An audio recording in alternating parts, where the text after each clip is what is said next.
Welcome to Half History Will Travel. I am your host, the Wilder Historian, and this is Historical Newspapers, where I read articles from newspapers gone by.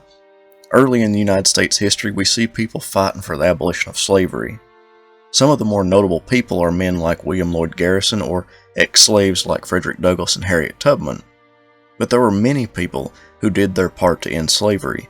In this episode, I will read a newspaper homage to a Philadelphia abolitionist to highlight those who get overshadowed. Death of Thomas Shipley. Our readers may ask, who was Thomas Shipley? He was not a Bonaparte or an Alexander or a Caesar. He was a philanthropist of the Society of Friends, beloved by all who knew him, and had heart to love what is lovely in human character and human action. In his death, the cause of peace and the cause of human rights have sustained no small loss.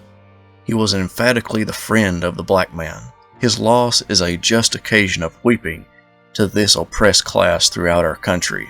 They do weep. A correspondent of the Liberator informs us that those who had lived in the vicinity with him in Philadelphia assembled at his funeral by hundreds.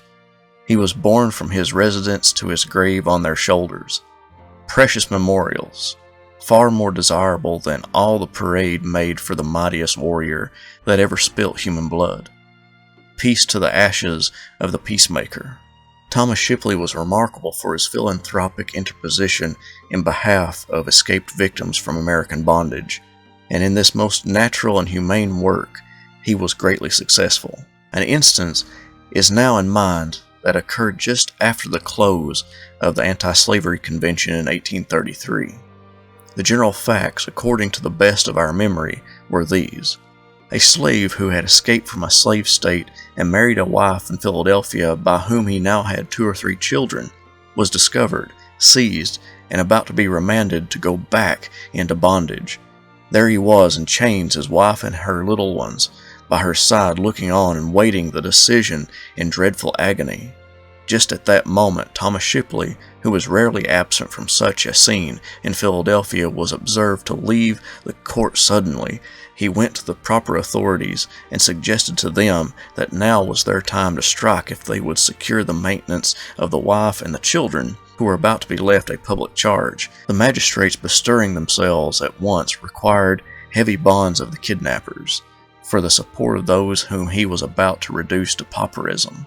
The chains were stricken from the captive, and he was restored to liberty, his family and friends. This was one of a multitude of Thomas Shipley's kindred acts. The blessing of them that have been ready to perish will rest on his memory. He departed on the 24th of September, 1836. He was the second to fall of the 61 who signed the Declaration of Anti-Slavery Sentiments in 1833. Evan Lewis, a member of another branch of the same religious society, went before him. Amidst all the commotion, tumult, and violence, 59 are yet preserved. Some have been in the furnace, others in the very jaws of the lions, but perfect deliverance has always been wrought.